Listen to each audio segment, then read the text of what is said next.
ఇక్కడ బీఆర్ఎస్ గురించి కూడా మాట్లాడుకోవాలి. క్రియాశీలక రాజకీయాల్లో ప్రెసెంట్ ఇటు కేసీఆర్ కనిపించడం లేదు, జస్ట్ కేటీఆర్ మాత్రమే ఇటు ప్లాన్స్ ను రచిస్తున్నారు అండ్ టీమ్ ను ముందుకు తీసుకెళ్తున్నారు. బట్ అప్పటి నుండి ఇక్కడ ఒక్కసారి కూడా విజయం సాధించిన దాఖలాలు మనకు కనిపించలేదు. ఎక్కడ ఫెయిల్ అవుతున్నారు అనుకోవాలి? ఇప్పుడు క్రియాశీలక రాజకీయాల్లో కేసీఆర్ లేడనేది అది రాంగ్ అసెస్మెంట్. అది కాంగ్రెస్ పార్టీ చెప్పేది తప్ప మనం చెప్పాల్సింది అది కాంగ్రెస్ పార్టీ కావాలని అటాక్ అంటున్నారు. కేసీఆర్ క్రియాశీలక రాజకీయాల్లో లేకపోతే ఆయన ఎక్కడ సన్యాసం తీసుకున్నాడా? సో ప్రజల్లో కనిపించకపోవడము అనేది ఏంటి? పార్టీ అనే ముఖ్యమంత్రి కాదు ఇప్పుడు, అందువల్ల ప్రచారం చేయలేదు కనుక క్రియాశీలక రాజకీయాలు గుడ్ బై చెప్పాలనుకుంటే పొరపాటు. అలా అంటే కాంగ్రెస్లో అందరు మంత్రులు ఈ క్యాంపెయిన్లో పాల్గొన్నారా? ఇక రేవంత్ రెడ్డి కనిపించినట్టు బట్టి విక్రమార్క కూడా కనిపించలే. మరి బట్టి విక్రమార్క క్రియాశీలక రాజకీయాలు దూరం అయ్యాడని అనుకోగలమా? అందువల్ల ఎన్నికల ప్రచారంలో పాల్గొన్నంత మాత్రాన క్రియాశీలక రాజకీయాల్లోనే లేడు అనే కంక్లూజన్కి రావడం కరెక్ట్ కాదు. పార్టీని కొన్ని సందర్భాల్లో వెనకాలండి కూడా నడిపిస్తూ ఉంటారు, సందర్భం వచ్చినప్పుడు రంగంలో దిగవచ్చు. అది కేసీఆర్ స్టైల్ కూడా. అది కేసీఆర్ ఈవెన్ అధికారంలో ఉన్నప్పుడు కూడా, ఈవెన్ ఉద్యమ కాలంలో కూడా కొన్ని రోజుల పాటు ఓపెన్ ప్లాట్ఫామ్లో కనిపించేవాడు కాదు, కానీ సడన్గా రంగంలో దిగాడు. అందువల్ల నాకున్న సమాచారం ప్రకారం కేసీఆర్ ఇది కంప్లీట్లీ యాక్టివ్, పార్టీని అన్నీ తానే నడిపిస్తున్నాడు. ఆయన వ్యూహాత్మకంగా ఈ ఎన్నికల్లో ప్రచారంలోకి రాలే. ఆ వ్యూహం రైటా రాంగా తర్వాత సంగతి. కానీ క్రియాశీలక రాజకీయాల్లో కేసీఆర్ లేడు అన్నది ఆయన ప్రత్యర్థులు చేసే రాజకీయ విమర్శ తప్ప నిజం కాదు. ఇకపోతే కేటీఆర్ పని అయిపోయింది, కేసీఆర్ పని అయిపోయింది.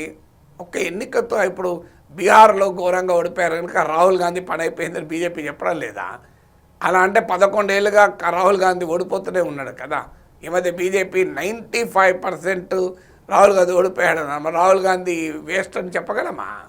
సో అందువల్ల మనకు అట్లాంటి కాంగ్రెస్ పార్టీ మీకు 2018 నుంచి 23 మధ్యలో ఏం గెలిచింది కాంగ్రెస్? నాకు చెప్పండి, ఎక్కడ గెలిచింది?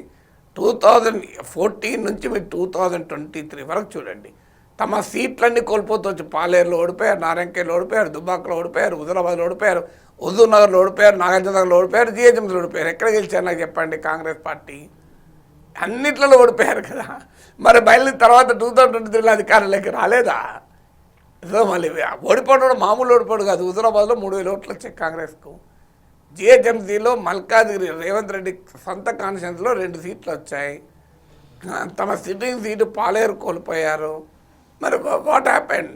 మళ్ళీ తర్వాత వచ్చే వరకు మళ్ళీ గెలవలేదా, అధికారంలోకి రాలేదా? అందువల్ల ఒక ఎన్నికలో ఓడిపోయారు. 2014 నుంచి 23 వరకు అసలు పార్టీలో తరఫున గెలిచిన ఎమ్మెల్యేలు ఫిరాయించారు. పార్టీ గందరగోళంలో ఉండే, పార్టీ ఏ ఎన్నిక గెలవలేదు. Sitting seat Huzurnagar sitting seat ఓడిపోయారు. మీరు అయినా కూడా పార్టీ మళ్ళీ అధికారంలోకి రాలేదు 23లో. అందువల్ల ఒక్క జూబ్లీలు ఉప ఎన్నికతో కేసీఆర్ పని అయిపోయింది, కేటీఆర్ పని అయిపోయింది, బీఆర్ఎస్ పని అయిపోయింది. ఇట్లా పని అయిపోదు రాజకీయాల్లో. ఒక ఎన్నికే, ఆ తర్వాత నెక్స్ట్ ఎన్నిక, మళ్ళీ నెక్స్ట్ ఎన్నికే. Yes, correct. అయితే దీనికి సంబంధించి కవిత కూడా కమెంట్ చేశారు. అసలు కవిత కేటీఆర్, హరీష్ రావులకు సంబంధించి ఎస్పెషల్లీ ఈ ఎలక్షన్కు సంబంధించి ఏమన్నారో ఒకసారి చూద్దాం. మొన్న సోషల్ మీడియా ట్విట్టర్ ఇచ్చిపెట్టి గ్రౌండ్లోకి రావాలి, వస్తే బాగుంటుంది ప్రజలకు. ఇంకో పక్క హరీష్ అన్న మోసం చేయడం బంద్ చేసి నువ్వు కృష్ణునివా, నువ్వు అర్జున్వా, ఏందో డిసైడ్ చేసుకొని ఆ పాత్ర ఏందో స్ట్రేట్ ఫార్వర్డ్ చేయాలి. వీళ్ళు పేరుకు కృష్ణార్జునాలు పెట్టుకుంటారు, ఒకరి మీద ఒకరి బాణం వేసుకుంటే. పాపం బలేది ఎవరే, టీఆర్ఎస్ కార్యకర్తలు కదా. ఇప్పుడు నిన్న నిజంగా చెప్తున్నా, నేను వచ్చి మెదక్ జిల్లాలో ఉన్నా అంటే జూబ్లీస్ ఎన్నికల తర్వాత కొన్ని వేల మంది బీఆర్ఎస్ కార్యకర్తలు, కొన్ని వేల మంది నేను చెప్తున్నా, అక్క మీతో ఉంటాం, మీతో వస్తాం, వీళ్ళు నమ్ముకుంటే ఉండలేదు. నేను కూడా చెప్తున్నా, తమ్ముళ్ళు మీరు వీళ్ళిద్దరు నమ్ముకుంటే వాళ్ళు ఒకరినొకరు బాణాలు వేసుకుంటే సరిపోతుంది. పక్కోని మీద వేయరు, పక్కపాటోని మీద వేయరు, మనోళ్ళనే. అరే ఇక్కడ నిన్న నేను ఒకరింటికి పోతే పాపం ఆయన పక్కకు పిలిచి చెప్తున్నాను, అక్క ప్లీజ్ మీరు నమ్మకండి, వీళ్ళు మనకు పార్టీ చేస్తలేరు పని అంటే. నేనే లేను కదా పోయి పార్టీలు అంటే, లేదక్క మేము మీతోనే ఉంటాం, పార్టీ కార్యకర్తలకు మాత్రం ఏమాత్రం లాభం జరగలే అని చెప్తున్నాను. ఒక పక్క సార్ ఇటు సొంత చెల్లె ఇటువంటి కమెంట్స్ చేస్తున్నారు. కవిత చేస్తున్న ఈ కమెంట్స్ని అసలు ఎలా చూడాలంటారు? ఎట్ ద సేమ్ టైం ఇది బీఆర్ఎస్కి ఒక పెద్ద నెగిటివ్ ఫ్యాక్టర్ అయ్యే అవకాశం కూడా ఉందనుకోవచ్చు. రాజకీయాల్లో సొంత చెల్లె అని ఉండదు. జగన్కు సొంత చెల్లె షర్మిలనే శత్రువుగా మారలేదా? ఇప్పుడు లేటెస్ట్గా రోహిణి ఆచార్య లాలు కూతురు, తేజస్ యాదవ్ సొంత చెల్లె, నాకు ఫ్యామిలీతో సంబంధం లేదు, పార్టీతో సంబంధం లేదని ఇప్పుడు లేటెస్ట్ డెవలప్మెంట్ మాట్లాడడం లేదా? తేజ్ ప్రతాప్ యాదవ్ లాలుకు వ్యతిరేకంగా ఫైట్ చేయలేదు, సొంత బ్రదరే కదా. స్టాలిన్కి వ్యతిరేకంగా సొంత సోదరుడే కదా అలగిరి, ఫైట్ చేయలేదా? సో మీకు రాజ్ ఠాక్రే, ఉద్ధవ్ ఠాక్రేల సొంత కజిన్లే కదా, ఈ మధ్య కలిసారు కానీ చాలా రోజులు కలవలేదు కదా. రాహుల్ గాంధీ, వరుణ్ ఫిరోజ్ గాంధీ సొంత పెదనాన్న చిన్న పిల్లలే కదా. సోనియా గాంధీ, మనేకా గాంధీ సొంత తోటికోడలే కదా. ఇట్లా ఎన్నో ఉదాహరణలు చెప్పచ్చు మనం. సో రాజకీయాలు అలా ఉంటుందా? రాజకీయాల్లో ఎవరి దారి వాళ్ళది. ఫ్యామిలీస్లో సొంత చెల్లెలు అనేది ఉండదు. వ్యాపారాల్లో, రాజకీయాల్లో ఎవరి పర్సనల్ అంబిషన్ వాళ్ళకు ఉంటాయి. సో కవిత పర్సనల్ అంబిషన్ కవితకు ఉంది. She has every right to have personal aspiration. అందువల్ల ఆమె అక్కడ షర్మిలలాగా, షర్మిల చంద్రబాబు నాయుడు టార్గెట్ చేయదు, జగన్ టార్గెట్ చేస్తుంది. అంటే అధికార పార్టీ పైన పోరాడకుండా ప్రతిపక్ష పార్టీ మీద పోరాడితే రాజకీయంలో డెవలప్ అవుతారా? నీకు మంచైనా చెడైనా నువ్వు అధికార పార్టీ నిలదీయాలి. షర్మిల అధికార పార్టీ నిలదీయడం మానేది అవకాశం వచ్చినప్పుడు ప్రతిపక్ష పార్టీ నిలదీస్తుంది. ఇప్పుడు కవిత ఎవరిపైన పోరాడాలి? అధికారంలో ఉన్న వారి మీద పోరాడాలి. పార్టీ ఓడిపోయిన సమయంలో పార్టీ ఇంకా నేను పొడుస్తా కత్తితోని, పార్టీ ఆల్రెడీ గాయపడి ఉంది, ఎన్నికల్లో ఓడిపోయి. నిజంగానే పార్టీ పట్ల నిబద్ధత ఉంటే గాయం తగిలిన చోట కత్తితో పొడవరు కదా. సో అందువల్ల అయితే ఆమె ఎజెండా ఆమెకు ఉండొచ్చు, ఆమె ఎజెండా ఆమెకు ఉంటుంది, కేటీఆర్ ఎజెండా కేటీఆర్కి ఉంటుంది, హరీష్ రావు ఎజెండా హరీష్ రావుకి ఉంటుంది. ఆమె ఎజెండా ప్రధానంగా హరీష్ రావును కౌంటర్ చేయడం. ఆమె ఎజెండా కేసీఆర్ రాజకీయ వారసత్వం తనకు రావాలి అని. ఆ రాజకీయ వారసత్వం ఇప్పుడు కేటీఆర్తో ఉంది, పోటీ పడుతున్నది హరీష్ రావు. అందులో వాళ్ళిద్దరు కాక నాకు ఇవ్వాలన్నది ఆమె లాజిక్. అలాంటప్పుడు కేటీఆర్ను, హరీష్ రావును అటాక్ చేయకుండా ఇంకెవరిని అటాక్ చేయగలుగుతుంది? ఆమె రేవంత్ రెడ్డి ప్లేస్ తీసేసి తాను కూర్చోవాలని అనుకోవడం లేదు కదా. అది ఇంకా చాలా అది ఇప్పుడు కాదు కదా. ఇప్పుడు కావాల్సింది ఆమెకి ఏంటి? బీఆర్ఎస్లో తన నాయకత్వం కావాలి, కేసీఆర్ వారసత్వం కావాలి.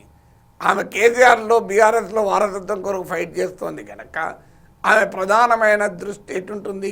కేటీఆర్ను, హరీష్ రావు లీడర్షిప్ను ఇల్లెజిటిమైజ్ చేయాలని ఉంటుంది. ఇప్పుడు కేటీఆర్ సోషల్ మీడియాలోనే ఉన్నాడు, ఫీల్డ్లో లేడు అనడం పూర్తిగా తప్పు.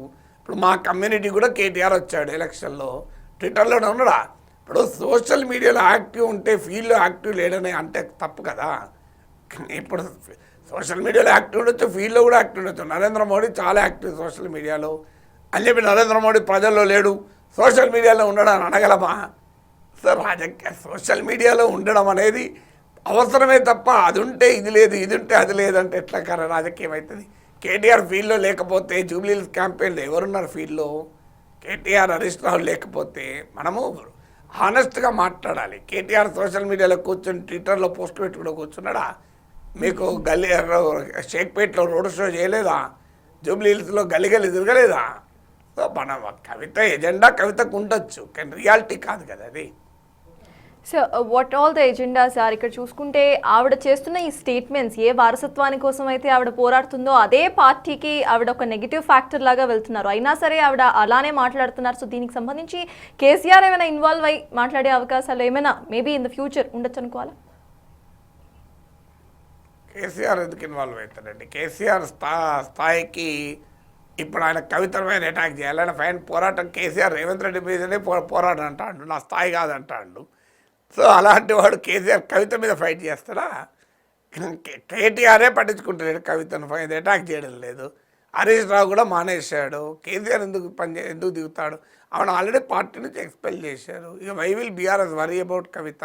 ఇప్పుడు బీఆర్ఎస్ నుంచి పెద్ద ఎత్తున కవిత క్లెయిమ్ చేసుకున్నట్లు ఇప్పటివరకైతే నాయకులు, కార్యకర్తలు పోలో అనుకుంటూ బీఆర్ఎస్ని వీడి కవిత నాయకత్వంలో జాగృతులేం చేరలేదు. ఇంకా ఆమె కవిత రాజకీయ పార్టీ కూడా పెట్టలేదు. సో ఆమె వెనకాల బీఆర్ఎస్ లీడర్లు ఎవరు వెళ్ళారు చెప్పండి నాకు ఇప్పటికీ. అందువల్ల ఇక బీఆర్ఎస్ ఓటర్లంతా కవితకు వెళ్ళారన్న దానికి ఎక్కడా ప్రూఫ్ లేదు. అందువల్ల మనం ఏ బేసిస్ లేకుండా పొలిటికల్గా డ్యామేజ్ ఎంతో విపరీతంగా అవుతుందని భయపడి వణుక్కుంటూ కేసీఆర్ రియాక్ట్ అవుతాడా? కేసీఆర్ ఇగ్నోర్ చేస్తాడు తప్ప